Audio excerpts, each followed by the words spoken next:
அப்பா அப்பா, நான் ரொம்ப நாளா பைக் கேட்டுக்கிட்டே இருக்கேன், நீங்க எனக்கு வாங்கி கொடுக்கவே இல்லை. ஜக்கு, பைக் ஓட்டுறதுக்கு லைசன்ஸ் வாங்கணும். குறிப்பிட்ட வயசு வந்ததுக்கு அப்புறம் தான் அந்த லைசன்ஸ் கொடுப்பாங்க. உனக்கு இன்னும் அந்த வயசு வரல, அதனால கொஞ்சம் பொறுமையா இரு. அப்பா, உங்க பைக்கை எடுத்து நான் எத்தனை தடவை ஓட்டியிருக்கேன். அப்புறம் எதுக்காக எனக்கு பைக் வாங்கி கொடுக்க பயப்படுறீங்க? எனக்கு பைக் மட்டும் வாங்கி கொடுங்க போதும், லைசன்ஸ் எல்லாம் தேவையில்லை. என்னங்க, நம்ம பையன் எவ்வளவு நாளா பைக் வேணும்னு ஆசையா கேட்டுக்கிட்டு இருக்கான். அவன் ஆசைப்படி ஒரு பைக் தான் வாங்கி கொடுங்களாம். என் பையன் இந்த காட்டுக்குள்ள பைக் ஓட்டிக்கிட்டு வந்தான்னா அது எனக்கு தானே பெருமை. சரிடா ஜக்கு, நீ கேட்ட மாதிரி நாளைக்கே உனக்கு ஒரு பைக் வாங்கி கொடுத்துட்றேன். இப்படி சொன்ன காலுக்காக பிறகு மறுநாளே தன்னோட பையன் ஜக்குவுக்கு ஒரு பைக் வாங்கி கொடுத்துடுச்சு. பைக்கை பார்த்து ஜக்கு ரொம்பவும் சந்தோஷப்பட்டான். உடனே அந்த பைக்கை எடுத்துக்கிட்டு அந்த காடு பூரா சுத்தி வந்தான். ஜக்கு பைக் ஓட்டுற வேகம் அதிகமா இருந்ததால அதுல இருந்து வர சத்தமும் அதிகமா இருந்தது. அந்த சத்தம் அந்த காட்டுல வாயிற பறவைகளுக்கு ரொம்பவும் இடைஞ்சல கொடுத்தது. இந்த பையன் ஏன் தான் இவ்வளவு வேகமா இந்த வண்டியை ஓட்டிட்டு போறான்னு தெரியல. சத்தம் வேற தாங்க முடியல. சோனாக்குருவியும் சோனாக்குருவியோட பையன் குக்குவும் அன்னைக்கு வீட்டுல தான் இருந்தாங்க. குக்குவுக்கு மறுநாள் எக்ஸாம் இருந்ததால தன்னுடைய பாடங்களை படிச்சுக்கிட்டு இருந்தான். இந்த சமயத்துல ஜக்கு சோனாக்குருவியோட வீட்டுக்கு கீழே வந்து நின்று பைக்கோட ஆக்சிலேட்டரை அதிகமா ரைஸ் பண்ணிக்கிட்டு இருந்தான். இந்த சத்தம் குக்குவுக்கு ரொம்பவே இடைஞ்சலா இருந்தது. இதனால கோவமான குக்கு வீட்டை விட்டு வெளியில வந்தான். ஜக்கு, ரொம்ப அதிகமா சத்தம் போடாத. இந்த சத்தம் எனக்கு படிக்கிறதுக்கு ரொம்பவும் இடைஞ்சலா இருக்கு. குக்கு இப்படி சொன்னதும் ஜக்கு தன்னோட பைக்கை விட்டு கீழே இறங்கினான். ஏய் குக்கு, நான் கீழே நிக்கிறேன்ல, நீயும் கீழே இறங்கி வா. ஜக்கு இப்படி கூப்பிட்ட உடனே குக்குவும் மரத்தை விட்டு கீழே இறங்கி வந்தான். ஆமா, மேல இருந்து என்னவோ சொன்னியே, எனக்கு சரியா காதுல விழல, இன்னொரு தடவை சொல்லு. ஜக்கு, வீட்டுக்கிட்ட வந்து இப்படி அதிகமா சத்தம் போடாத. நீ போடுற சத்தம் எனக்கு படிக்கிறதுக்கு இடைஞ்சலா இருக்குன்னு சொன்ன. இங்க பாரு குக்கு, இந்த வண்டியோட விலை என்ன தெரியுமா? வண்டியை ஓட்டிக்கிட்டு வர உனக்கே விலை தெரியல, அப்புறம் எப்படி இந்த வண்டியோட விலை என்னன்னு எனக்கு தெரியும்? குக்கு, இந்த வண்டியோட விலை 1,00,000 ரூபாய். வீட்டுல நிறுத்தி வைக்கிறதுக்காக எங்க அப்பா இவ்வளவு பணம் போட்டு எனக்கு பைக்கை வாங்கி கொடுக்கல. இந்த காடு பூரா சுத்தி வர்றதுக்காக தான் இந்த பைக்கை எனக்கு வாங்கி கொடுத்துருக்காரு. ஜக்கு, உங்க அப்பா உனக்கு பைக் வாங்கி கொடுத்தது நான் ஒன்னும் தப்பா சொல்லல. ஆனா எதுக்கு இங்க ஒரே இடத்துல நின்னுகிட்டு சத்தம் போட்டுக்கிட்டு இருக்க? நான் அப்படிதான் சத்தம் போடுவேன், உன்னால என்ன பண்ண முடியும்? இங்க பாரு ஜக்கு, நான் ஒரு அளவு தான் வாயால சொல்லி பாப்பேன், அதுக்கப்புறம் என்னோட கை தான் பேசும். குக்கு இப்படி சொன்னதை கேட்டதும் ஜக்குவுக்கு கோபம் வந்து குக்கு மேல பாஞ்சு அவனை அடிக்க ஆரம்பிச்சான். 2 பேருக்கும் பயங்கரமா சண்டை நடந்தது. இருந்தாலும் இந்த சண்டையில ஜக்குவுக்கு தான் அதிகமா அடி கிடைச்சது. ஜக்குவால குக்குவை சமாளிக்கவே முடியல. இதனால ஜக்கு சண்டையில இருந்து ஒதுங்கி வந்துட்டான். இப்ப ஜக்குவோட உடம்புல காயங்கள் வேற இருந்துச்சு. அந்த காயங்கள்ல இருந்து ரத்தமும் வந்துகிட்டு இருந்தது. குக்கு, நீ என்ன அடிச்சிட்டல்ல, இப்பவே போய் எங்க அப்பாவை அழைச்சுக்கிட்டு வந்து உன்னை என்ன பண்றேன் பாரு. இப்படி சொன்ன ஜக்கு தன்னோட பைக்ல ஏறி வேகமா அங்கிருந்து கிளம்பினான். அப்பா, அடிச்சிட்டான்ப்பா. அந்த குருவியோட பையன் குக்கு என்ன ரொம்பவும் அடிச்சிட்டான். என்னால வலி தாங்கவே முடியல. அவனை நீங்க ஏதாவது செஞ்சே ஆகணும். அடப்பாவி, என்னோட புள்ளைய போட்டு எப்படி அடிச்சிருக்கான். என் புள்ள உடம்புல இருந்து இப்படி ரத்தம் வருது. என்னங்க, ஏன் இப்படி வேடிக்கை பார்த்துக்கிட்டு இருக்கீங்க? உங்களுக்கு கொஞ்சம் கூட கோவமே வரலையா? போங்க, போய் அந்த குருவியோட பையனை என்னன்னு கேட்டுட்டு வாங்க. டேய் ஜக்கு, குக்கு இப்ப எங்கடா இருக்கான்? அப்பா, அவன் அவங்க வீட்டுல தான் இருக்கான். சீக்கிரமா போங்க, அவன் வீட்டை விட்டு எங்கேயாவது வெளியில ஓடிட போறான். உடனே காலுக்காகவும் ரொம்பவும் கோவமா சோனாக்குருவி வீட்டை நோக்கி பறந்து போச்சு. உடனே ஜக்குவும் தன்னோட பைக் எடுத்துக்கிட்டு அப்பா பின்னாலேயே வேகமா போனான். ஏய் குக்கு, வீட்டை விட்டு வெளியில வாடா. எதுக்கு வீட்டுக்குள்ள ஒளிஞ்சுக்கிட்டு இருக்க? இப்ப நீ வெளியில வரல, கதவை உடைச்சுக்கிட்டு நானே உள்ள வந்துருவேன். குக்கு, என்ன நடந்தாலும் சரி, நீ வெளியில வரவே கூடாது. அம்மா போய் என்னன்னு பாத்துட்டு வரேன். அம்மா, இவங்களுக்கெல்லாம் பயப்படவே கூடாது. நீங்க வீட்டுக்குள்ள இருங்க, நான் போய் என்னன்னு பாக்குறேன். குக்கு, என் பேச்ச மீறின அப்புறம் எனக்கு கெட்ட கோபம் வரும். இப்படி சொல்லிட்டு சோனாக்குருவி உடனே வீட்டை விட்டு வெளியில போச்சு. அப்பா, அவனை வெளியில கூப்பிடுங்கப்பா. அவனை என் கையால தான் அடிக்கணும். காலண்ணா, நான் சொல்றதை கேளுங்க. காலையில இருந்து ஜக்கு இந்த பைக்கை எடுத்துக்கிட்டு எங்க வீட்டையே சுத்தி சுத்தி வந்து சத்தம் போட்டுக்கிட்டு இருந்தான். படிக்க இடைஞ்சலா இருந்ததால இப்படி செய்யாதுன்னு குக்கு ஜக்கு கிட்ட சொன்னான். இதை தவிர இவங்க 2 பேருக்குள்ள வேற எந்த பிரச்சனையும் இல்ல. சோனா, இந்த காட்டை நீ என்ன விலை கொடுத்து வாங்கி இருக்கியா? இந்த இடத்துக்கு வரக்கூடாது, அந்த இடத்துக்கு வரக்கூடாதுன்னு என்னோட பையனை இந்த காட்டுல யாருமே சொல்ல முடியாது. என் பையன் இஷ்டப்பட்ட இடத்துக்கு போவான், வண்டியை ஓட்டுவான். அவனை மாத்தணும்னு யாரும் நினைக்காதீங்க. முடிஞ்சா உங்களை மாத்திக்கிங்க. சரி காலண்ணா, நடந்தது எல்லாத்துக்கும் நான் உங்ககிட்ட மன்னிப்பு கேட்டுக்கிறேன். என்னை மன்னிக்கிற மாதிரி என்னோட பையனை மன்னிச்சிடுங்க. இதுக்கப்புறம் இந்த மாதிரி நடக்காம பாத்துக்கிறேன். என் பையன் உங்களுக்கு பயந்துக்கிட்டு அவனோட பாட்டி வீட்டுக்கு போயிருக்கான். பாட்டி வீட்டுல போய் உக்காந்துக்கிட்டா என்கிட்ட இருந்து தப்பிக்கலான்னு பாக்குறானா?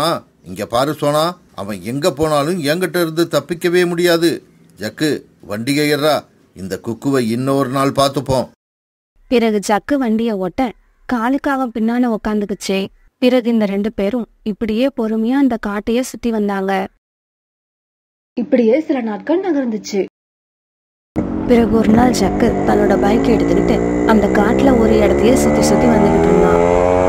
இந்த சமயத்துல புறாவும் ராணி புறாவும் எங்கேயோ வெளியில போறதுக்காக தன்னுடைய வீட்டு வாசலுக்கு வந்தாங்க. டேய் ஜக்கு, இங்க வந்து என்ன வித்த காமிக்கிறியா? உன்னோட வித்தைய பாக்கறதுக்கு இங்க யாரும் இல்ல. சீக்கிரமா சத்தம் போடாம இடத்த காலி பண்ணு. நானும் எங்க அப்பாவும் யார் எது சொன்னாலும் கேட்க மாட்டோம். எங்க மனசுல என்ன தோணுதோ அதை தான் செய்வோம். இங்க பாருங்க, இவங்கிட்ட உங்களுக்கு என்ன பேச்சு? வேடிக்கை பாக்கறதுக்கு யாரும் இல்லன்னா வித்த காமிக்கிற அவங்க தன்னால இடத்த காலி பண்ணிடுவாங்க. நீங்க வாங்க, நாம கிளம்புவோம். இப்படி சொன்ன ராணி புறா பிறகு தன்னோட கணவரை கூப்பிட்டுக்கிட்டு தன்னோட அம்மா வீட்டுக்கு பறந்து போச்சு. புறா அங்கிள் என்னோட பதில கேட்டு பயந்து போய் எங்கேயோ ஓடி போயிட்டாரு. பிறகு ஜக்கு தன்னோட பைக் எடுத்துக்கிட்டு அந்த இடத்த விட்டு வேகமா கிளம்பி போனான். காலுஜி, நம்ம பையன் ஜக்கு பைக்கை எடுத்துக்கிட்டு வெளியே போனா அவனை பார்த்து இந்த காடே பயப்படுது. பயப்படாதா பின்ன? யாரோட பையன் அவன்? காலுவோட பையன். நான் சின்ன வயசுல எப்படி இருந்தனோ என்னோட பையனும் இப்ப அப்படியே இருக்கான். பிறகு ஜக்கு தன்னோட பைக் எடுத்துக்கிட்டு அந்த காட்டோட கடைசி பகுதிக்கு போனான். அங்க பூம்பராந்தியோட பையன் தன்னோட பைக்கை வச்சுக்கிட்டு நின்னுகிட்டு இருந்தான். டேய் ஜக்கு, என் கூட போட்டிக்கு வரியா? இந்த ஜக்குவுக்கு போட்டினா ரொம்ப பிடிக்கும். வா, இப்பவே கிளம்புவோம். உடனே ஜக்குவும் அந்த ஆந்தையும் தங்களோட பைக்கை வேகமா ஓட்டிக்கிட்டு போனாங்க. இவங்க 2 பேரும் இப்படி வேகமா பைக் ஓட்டிட்டு போனதுனால அந்த காடே அதிர்ந்துச்சு. பிறகு ஒரு இடத்துல ரொம்ப வேகமா போன ஜக்கு தன்னோட பைக்கை கண்ட்ரோல் பண்ண முடியாம ஒரு மரத்துல போய் மோதிட்டான். இப்படி மோதினதுல அந்த மோட்டார் சைக்கிள் சுக்குநூறா உடஞ்சு போச்சு.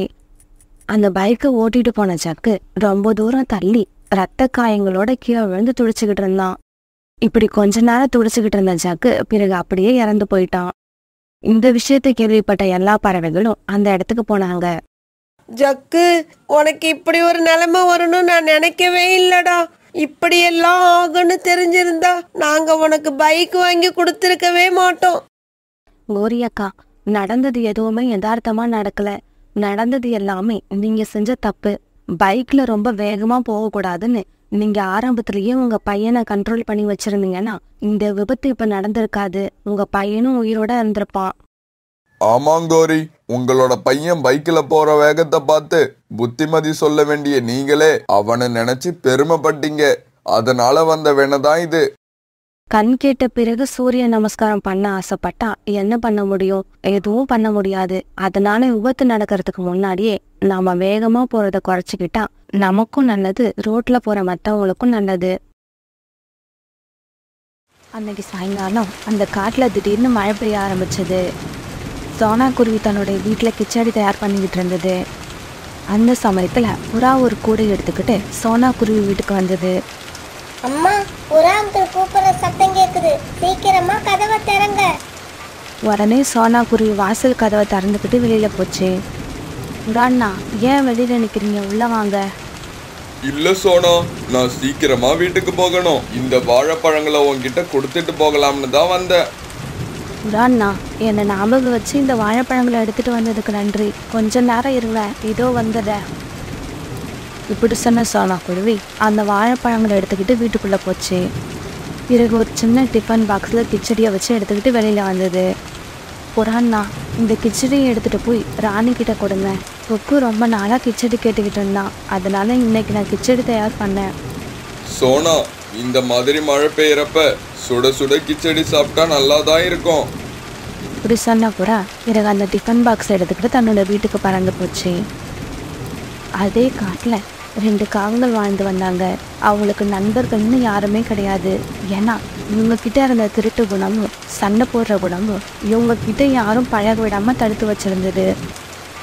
காலுஜி, எனக்கு என்னவோ இப்ப வாழைப்பழம் சாப்பிடணும் போல ஆசையா இருக்கு. எனக்கு வாழைப்பழம் எடுத்துக்கிட்டு வந்து கொடுங்க. கோரி, இப்படி மழை பெய்கிற சமயத்துல வாழைப்பழம் கேட்டா நான் எங்க இருந்து கொண்டு வருவேன்? காலுஜி, எனக்கு எதை பத்தியும் கவலை இல்லை. இப்பவே நான் வாழைப்பழம் சாப்பிட்டாகணும். அப்படின்னா ஒன்று பண்ணு, இப்போ நல்லா மழை பெஞ்சுக்கிட்டு இருக்கு.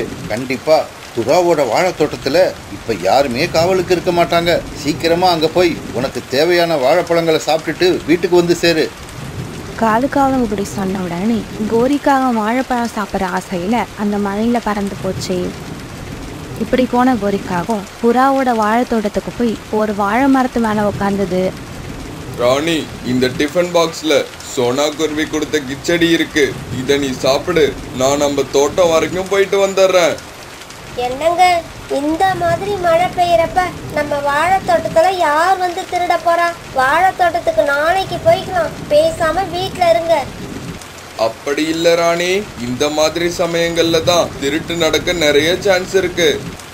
இப்படி சொன்னா புறா பிறகு ஒரு கம்பு எடுத்துக்கிட்டு தன்னுடைய வாழைத்தோட்டத்தை நோக்கி பறந்து போச்சு. இப்படி பறந்து போன புறா ரொம்ப தூரத்துல இருந்து கோரிக்காக ஒரு மரத்துல உட்காந்து வாழைப்பழத்தை சாப்பிட்றத பார்த்துடுச்சு. பிறகு சத்தம் போடாம கோரிக்காகத்துக்கு பின்னால போய் உட்காந்த புறா தான் கையில இருந்த கம்பால கோரிக்காகத்துக்கு ஓங்கி ஒரு அடி கொடுத்தது. இப்படி அடி வாங்கின கோரி மட்டில இருந்து கீழே விழுந்துருச்சு. ஐயோ அம்மா, நான் உயிரோடு இருக்கனா செத்து போயிட்டேனா? எனக்கு எதுவுமே புரியலையே. இது வரைக்கும் உயிரோட தான் இருக்க. இதுக்கப்புறம் வாங்குற அடியில தான் சாக போற. இப்படி சொன்ன புறா கோரிக்காகத்தை ஒரு வாழை மரத்துல கட்டி வச்சுது. புறா புறா, என்னை விட்டுடு புறா. தெரியாதனமா நான் இந்த பக்கம் வந்துட்டேன். இதுக்கப்புறம் தோட்டத்து பக்கம் நான் வரவே மாட்டேன்.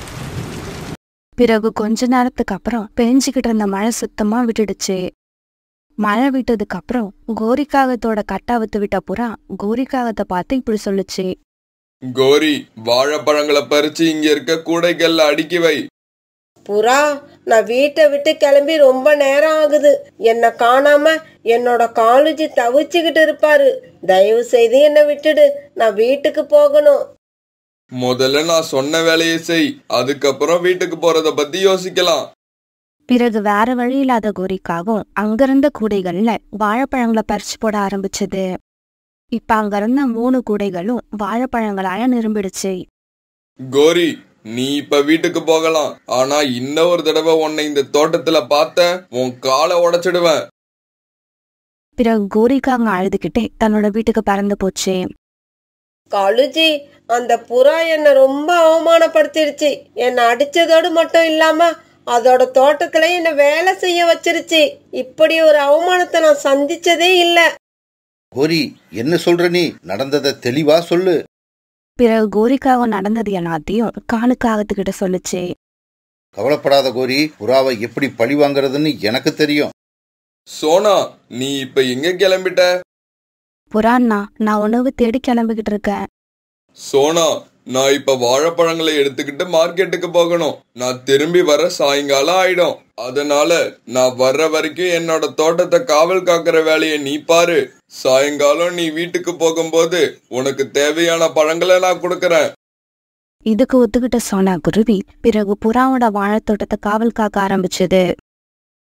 புறா கொஞ்சம் வாழைப்பழங்களை எடுத்துக்கிட்டு தன்னோட மாட்டு வண்டியில மார்க்கெட்டை நோக்கி போய்கிட்டு இருந்தது.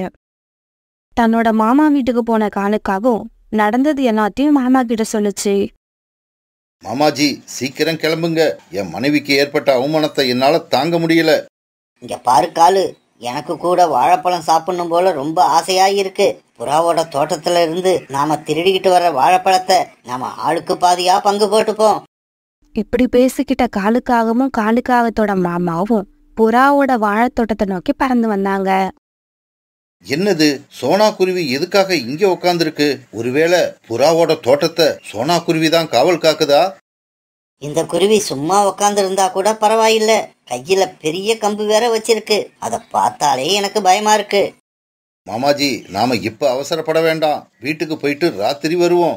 அப்ப இந்த குருவி எப்படி இருந்தாலும் தூங்கிடும்னு நினைக்கிறேன். பிறகு அன்னைக்கு சாயங்காலம் ஆச்சு. சோனா, நீ இந்த வாழைப்பழங்களை வீட்டுக்கு எடுத்துக்கிட்டு போ.